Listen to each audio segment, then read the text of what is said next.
Welcome everybody back to our financial algebra class. Today we are going to be continuing on with our material and actually creating a budget. So we talked about expenses and specifically utilities and optional utilities in the past.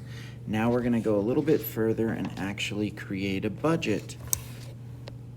So first thing we want to do is come down here to the vocabulary. So go to the vocabulary, give you a second to go there. All right. We want to write down three different things. The first thing we're going to write down is optional utilities. That's what we went through yesterday, and optional utilities are necessary,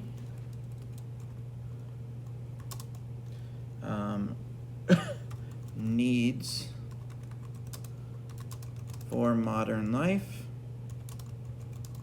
that you have an option to choose.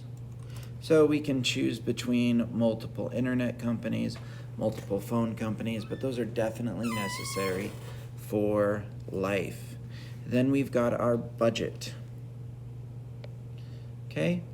And contrary to what most people think, a budget is really just a summary of previous expenses and their categories. Okay, categories could be utilities, they could be groceries or food, they could be extra expenses. Now, what budgets are typically used for? They are used to predict future expenses. Okay, if somebody sticks to a budget, what they're trying to do is to keep their expenses the same or to adjust them just a little bit. It's kind of like going on a diet. Now, what's a budget chart? That's our last one we're going to cover. A budget chart is a chart, a type of display that shows the budget. And that's really what we're going to be working on today. Making sure we have a type of display that shows off our budget. All right. With that said, we're going to turn the page to 11C, the budget graphs. Okay. Here we are at 11C, budget graphs. Now, as usual, we're going to talk about our essential question. So I want you to take a moment to think about this essential question and then to write it down. How can I make a budget and effectively use that budget? Okay? How can you make a budget and actually use that budget? All right. Now, budgets are really important to create. They're one of the best ways to make sure that you don't go into debt if you're not in debt, and that you don't fall into debt, and that you can get yourself out of debt if you are in debt. Using a budget, my family has been able to get out of a lot of debt, and we're just about done paying it all off. So we're really excited about that. Once your debt is all paid off, you do not have to worry about debt anymore. It saves so much. So you're going to go down here and you're going to consider purchases for a budget that are going to be necessary for you as a single adult. You're going to write down the expense first. What is the expense? Then you're going to write down the frequency. How often does it occur? For example, how often do you have to pay rent? How often do you have to get food? If you're thinking of getting groceries, how often would you go to the store to get groceries? Then you're going to write down the estimated cost. And then if there's anything extra, you're going to put that over there.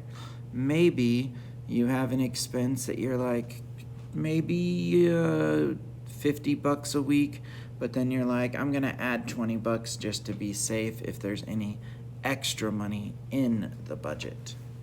Okay? So I want you to go along and fill this out with 10 expenses. Now, you guys as a whole class, you want to decide these 10 expenses. 5, 6, 7, 8, 9, 10. 10 different expenses that you want to, or that a regular single adult will have to deal with as soon as you graduate and you're off on your own. Now, this is on the big screen, so what I want you to do is to pause the video, and as you guys talk about an expense, go ahead and put it up to the board. Get all 10 expenses. I want everybody to have the same 10 expenses. All right, go ahead and do so. Just as a real quick tip, I'm going to start off the first one for you so you guys won't have to go off something that's nothing, and we already talked about it. Let's do rent. Okay, how often do I have to pay rent? Oh, that's monthly. All right, and then how much is my estimated cost? Well, I'm a single person trying to live with people. Maybe I got a little room from somebody and it's $500 a month.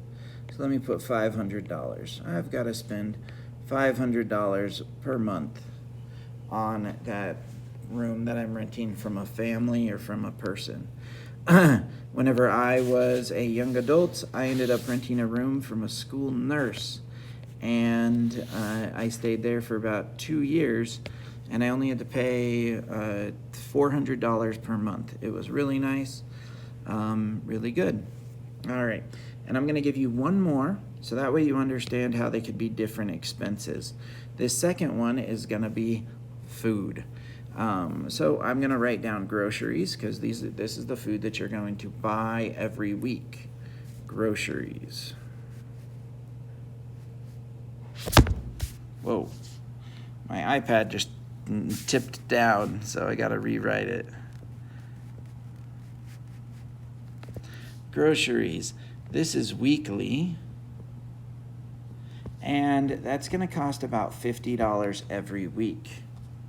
Okay, so if it's $50 every week, over here in the extra thing, I'm going to actually take those weeks and I'm going to multiply it by 4.2, because there's approximately 4.2 to 4.38 weeks in a month. So 4.2 weeks in a month. Okay, so I know that that extra is going to be 50 times 4.2, which is $210. So that's what I want to know per month. So with each expense, you guys are going to think about how often it occurs and then find out how much happens during the month. Go ahead and get all 10 of your expenses by pausing this video right here, and then going up to the whiteboard, clicking that bottom middle button, and then clicking annotate to add details to this. Okay, as you annotate and as you write down each of these expenses, you guys can discuss them, and if annotate doesn't work, just talk about them and have everybody write it down on their notes. Once you are done with that, I want you to create a pie chart of your budget. We've already made pie charts before, so you're going to come over here and create a nice pie chart of your budget. Okay? Once you've made your pie chart, you're going to make a bar graph of your budget as well. Now with this bar graph, you're going to write down the expense on the bottom here, and you're like, oh, this is rent. I forgot what color rent was. Oh, just like that. This is rent. Okay. Now, as I put rent down, I might go up $500. So maybe every other one is $100. That's 100. That's 200, 300, 400, 500. Okay, so I'm going to go up, back down, and make a nice bar. It goes up to $500. Fill. There we go. And then I'm going to do my next one. I'm going to put in my groceries for the next one. Groceries. That was dark green. And I'm just going to put grow. And that one is $210. Adjust that to go pretty close to 200. And I want to change that fill so it looks dark blue. Okay, so go ahead and fill out your bar chart. Now, once you are done with both of these, I want you guys again to pause the video just to fill this out. And then I want you guys to finish off class by discussing with each other the bar graph pros and the bar graph cons. What do you think is good about a bar graph? What's not so good about it? All right. With that said, once you are done with all of this, you are done with the class. If the teacher allows, if your sub allows, you can pull out a phone and use it. If the sub does not allow that, that's perfectly fine. But your class is now taken care of if you finished getting all your expenses down, making a pie chart, making a bar graph, and discussing the bar graph pros and the bar graph cons. I hope you guys have a wonderful day, and I will be back tomorrow. I just have a wedding for a friend who, just a beloved brother. So that'll be so cool. Have a good day.